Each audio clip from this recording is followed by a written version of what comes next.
Salut, aujourd'hui on va corriger cet exo, c'est un exo sur le projeteur orthogonal qu'on peut retrouver sur l'article de mon blog, je vous mets le lien dans la description si ça vous intéresse.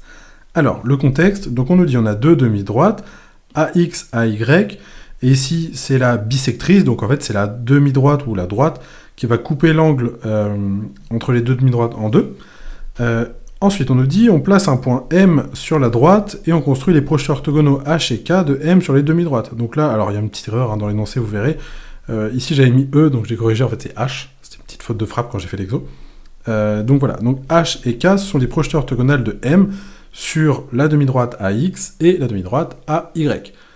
Alors, quelles sont les questions? Donc on nous dit, exprimer la longueur MH en fonction de AM et d'un angle. Avant de passer aux questions, prérequis pour cet exo, pardon, j'ai oublié, il faut connaître les formules de Trigo. Alors, celle du collège, donc ça veut dire les SOHCAHTOA, tout ça, enfin avec les moyens mémotechniques qu'on connaît. Et faut savoir ce que c'est que le projeteur orthogonal. Donc là, juste la notion de projeteur orthogonal, que ce segment, du coup, il sera perpendiculaire, que le projeteur orthogonal, c'est la distance avec la droite, etc. Enfin voilà, savoir ce que c'est que le projeteur orthogonal et les conséquences que ça peut avoir en termes d'un point de vue géométrique. Alors, donc, je reviens là-dessus. Donc on disait, première question, exprimer la longueur MH en fonction de la longueur AM et d'un angle. Alors, exprimer une longueur avec un angle, donc c'est là, on pense tout de suite à la trigo. Donc cet angle-là, on va l'appeler alpha, d'accord? C'est le même angle, hein, parce qu'on a une bisectrice qui coupe l'angle en deux, et donc les deux petits angles, ce seront alpha, on va les appeler. Du coup, ce qu'on veut, c'est exprimer ça en fonction de AM, ça, et d'un angle alpha. Donc, comment on fait? On est dans un triangle rectangle, parce que H et K, donc c'est pareil pour l'autre, ce sont les projetés orthogonaux de M sur cette droite-là et cette droite-là. Donc, par définition du projeté orthogonal, ce segment, du coup, est perpendiculaire à la droite sur laquelle on a projeté le point M.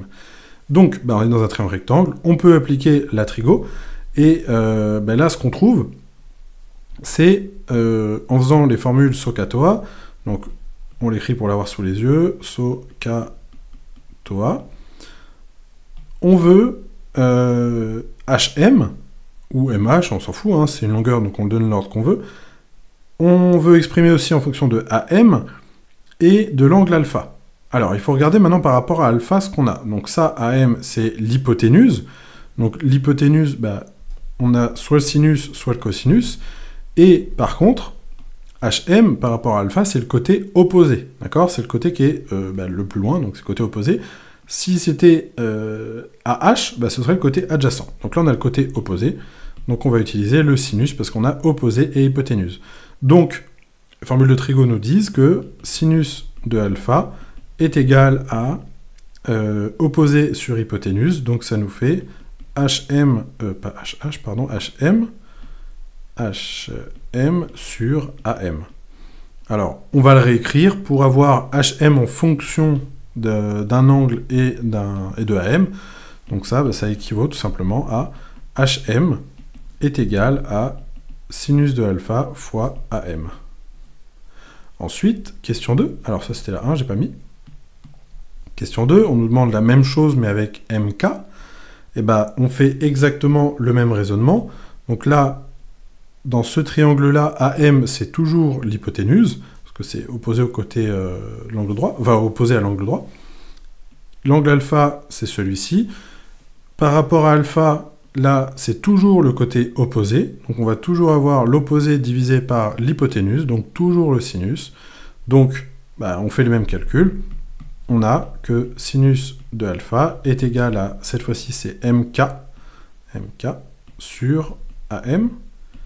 Et donc, on trouve que MK est égal à sinus de alpha fois AM. Alors voilà, on peut mettre les parenthèses, on peut ne pas les mettre, c'est pas très grave, mais je vais rester consistant, je vais les mettre partout. Donc voilà pour la question 2. Ensuite, comparer alors les longueurs MH et MK.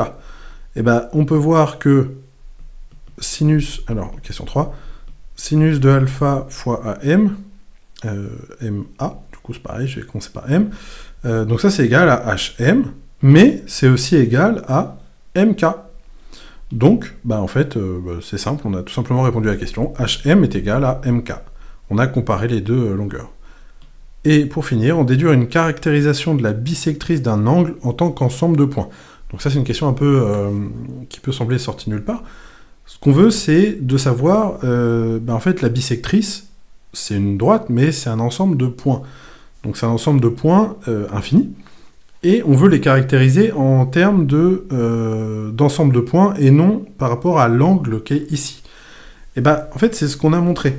Ça veut dire que le point M, c'est n'importe quel point qui est sur la bisectrice, et ce qu'il faut bien avoir en tête, donc c'est aussi une des propriétés du projeteur orthogonal, donc ça, cette longueur-là, ça c'est la distance entre M et la droite AX, la demi-droite AX. Et ça, c'est pareil, mais avec la demi-droite AY, donc c'est la distance entre M et AY.